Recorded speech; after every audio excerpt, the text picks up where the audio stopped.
Vamos a los rasgos. Es como si tuviéramos dos computadoras, dos laptops, ¿no? Ahora están las i8, la i7 ya pasó. Ahora ha salido la i8, la i7 que se quedó en cuarta generación. Hablemos de la i7, los que saben algo de computación. Yo tengo dos laptops, ¿no? Y digo, esta carcasa, esta segunda carcasa es igual a la primera. La velocidad es igual a la primera. La memoria es igual a la primera. La tarjeta de video es igual a la primera. Todo es igual a la primera. Estamos hablando de dos computadoras diferentes. Pero por ahí dice alguien, no, pero este es el hijo de la primera. Este es el padre, este es el hijo. Y como este es el padre, es diferente al hijo. No, las dos serían computadoras i7 de cuarta generación. Queridos hermanos, Cristo es divino. Como Dios es Padre, es divino, y como el Espíritu Santo es divino. Queridos hermanos, si tenemos problemas con matemáticas, si tenemos problemas con química, y tenemos problemas con química, trigonometría, álgebra, queridos hermanos, qué tan difícil, queridos hermanos, es para nosotros en una mente tan finita, tan pequeña en comparación a la existencia, poder comprender realmente la naturaleza de Dios. Pero aquí está la palabra que nos va diciendo realmente y va resaltando la grandeza de la divinidad de Cristo.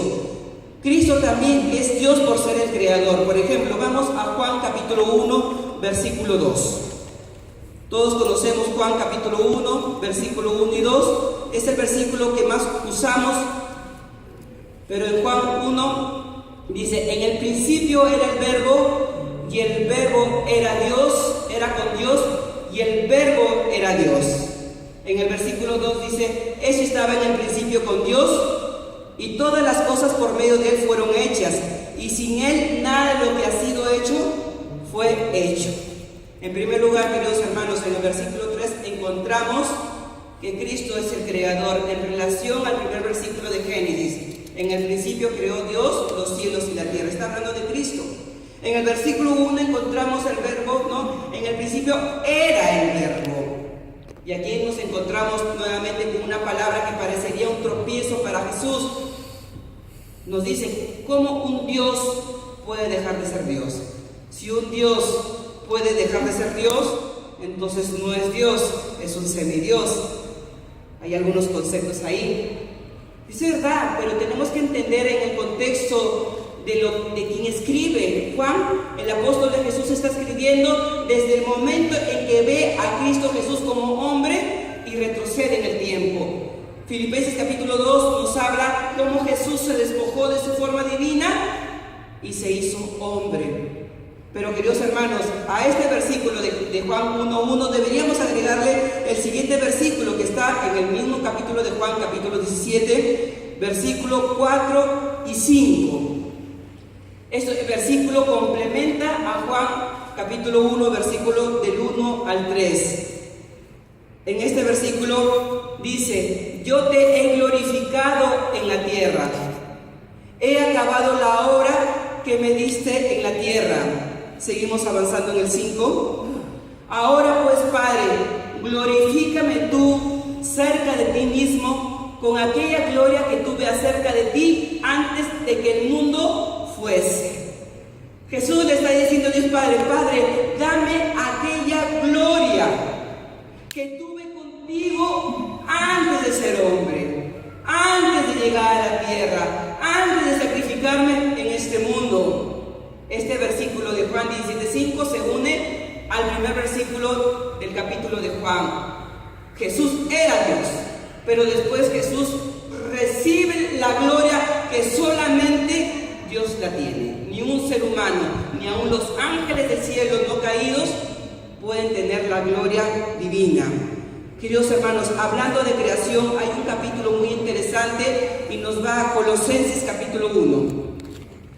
En Colosenses capítulo 1, queridos hermanos, muchos tenemos algunas dudas. No sabemos explicar lo que algunos amigos de otras religiones nos dicen con respecto a que si Jesús es el Hijo de Dios, es el Hijo, es un ser creado, no es Dios. Vamos a leer, por favor, Colosenses capítulo 1, versículo 15 en adelante, y nos vamos a detener ahí un momentito. Colosenses capítulo 1, versículo 15 en adelante. Dice la palabra de Dios: Cristo es la imagen del Dios invisible, el primogénito de toda creación, porque en Él fueron creadas todas las cosas, las que hay en los cielos y las que hay en la tierra, visibles e invisibles. Sean tronos, sean dominios, sean principados, sean potestades, todo fue creado por medio de Él y para Él. Este versículo es un versículo muy importante porque dice que Cristo es el creador de las cosas invisibles como de las cosas visibles. Él dice que Él es antes de todas las cosas creadas. Y nos encontramos aquí con una palabra que dice: Él es el primogénito de toda la creación. Quiere decir, y nace una pregunta esta mañana: si Cristo es el primogénito de toda la creación, quiere decir que Jesús es el primero de la creación. Quiere decir que Jesús es un ser creado. Y muchos dirán: ¿Vieron hermano David? Ahí está lo que quiero decir. Jesús es un ser creado, porque Él es el primero de la creación, el primero en ser creado. Pregunta: ¿Él es el primero en ser creado? No, porque dice que Él es antes de toda la creación. Jesús no puede ser creador y creación en el mismo tiempo. Leímos hace un momento, queridos hermanos, que Jesús es la imagen del Dios invisible. Y el secreto está en el primer párrafo que dice: Cristo es la imagen del Dios invisible. Quiere decir que Pablo está hablando de Jesús como humano, del mismo momento en que tomó la naturaleza humana, la forma visible. Él es Cristo Jesús, a quien Pablo está narrando.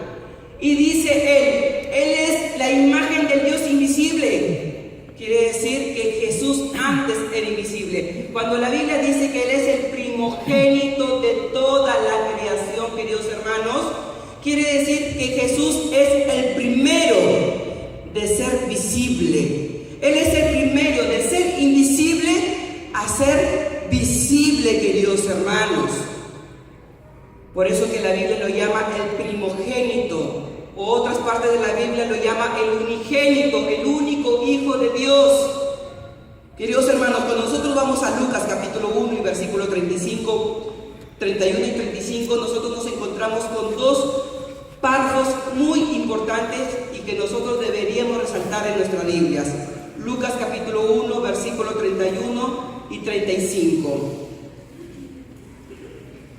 Vamos todos, Lucas 1, 31. El ángel hablaba con María y le dice: y he aquí concebirás en tu seno y parirás un hijo y llamarás su nombre Jesús. En mi versión Reina Valera año 96 dice: y será llamado. En la versión dice: y llamarás. En mi versión dice: y será llamado.